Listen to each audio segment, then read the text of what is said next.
Hi Max, nice to meet you. How are you? Good, Joaquin. It's nice to meet you too. Okay, let's talk about Ted. What a hilarious show. It's so amazing. So, first question I have for you is what do you think about current comedy and how it impacts the audience? Because today it's difficult to make a comedy that works, and Ted really works, both Mhm. the movies and the series, which is incredible. I think the thing that allowed Ted to be made is a very similar thing to why it's so hard for other comedies to get made, which is the general idea at studios right now that the only thing worth putting your money into investment wise is pre established IP. Um, I think people talk a lot about like straight comedies like Ted not being made as much anymore. And I think people partially correctly, but mostly incorrectly attribute it to so-called like PC culture. It doesn't matter. You can make jokes about whatever you want as long as they're done in good taste and they're funny enough. I think the issue with shows like Ted not getting made as much is, as I've said, the sort of like IP conundrum. I think it would be easier to make a comedy if I wrote a book about a comedy and then decided to get it made based off of that book rather than bringing in an original script. Okay, amazing. And what is like filming a scene with Ted? I imagine it must be a challenge for you as an actor. I understand there's a Ted puppet they use as a reference and that you can hear Seth's lines, but what is the experience on set like? Yes, you can absolutely, Seth, like in the way that I'm talking to you right now, Seth might be like behind the camera from where I'm Okay, sitting, reading Ted's lines. But there is a puppet. The puppet is mostly only used when we're in rehearsals or when we're lining up the camera before we shoot. When we start shooting, the puppet gets taken away completely and it's just empty space. Um, and I would say it was a challenge in the first couple weeks, maybe, of shooting season one, but then you get used to it really quickly. The human brain is an amazing thing in how quickly it can adapt to something and how long it can keep a skill around before it goes extinct. I would imagine that for the next 15 years, even if we never shoot another day in our lives, I'll be able to look at this empty chair that's right here next to the monitor and be able to say, oh, yeah, okay, so this is where he's sitting, and that's about where his nose would be. So I'll look here instead of his eyes, which would be like sort of right around there. Yeah, you get used to it. okay, it's so interesting. How did you prepare for entering the 90s? Because like me, you are from the end of that decade, so it's like a Yes. whole new world for you. What do you love most about the 90s?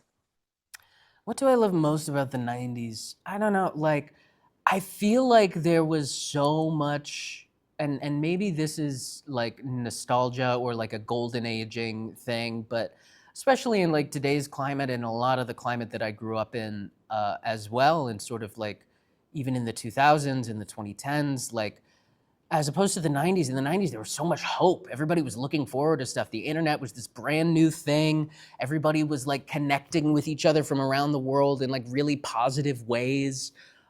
It was it was like a time of, even though there were like obviously like horrible things happening all the time that we just didn't know about as much because we weren't as intimately connected as we are today.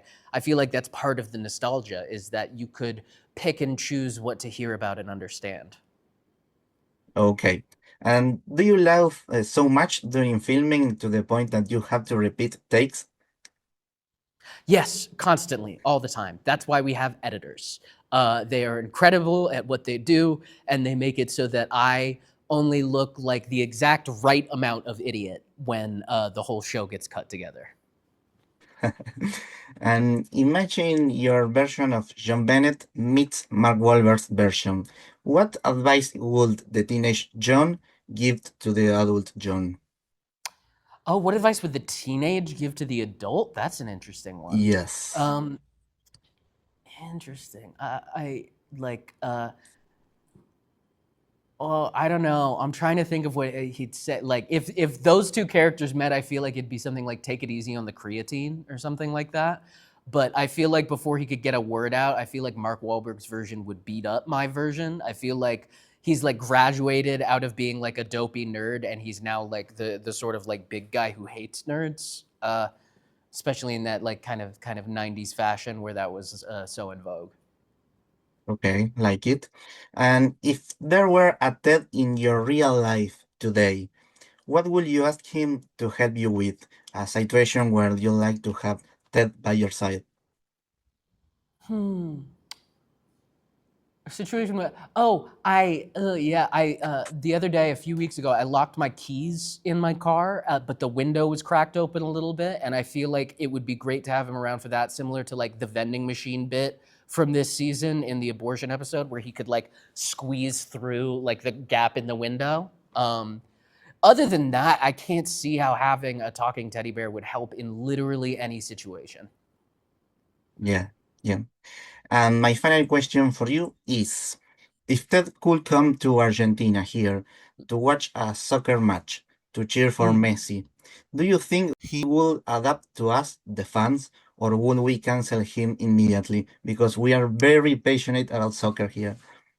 Yeah, I think what would happen is he'd get the stuffing beat out of him, literally, and then maybe his head would get ripped off and he'd be used as the ball. Okay, that's so clear. Okay, thank you, Max. So nice to meet you. Thank you for your time and congratulations for this new season of Ted, which is amazing. Thank you so much. It's lovely to meet Thank you, you. my friend.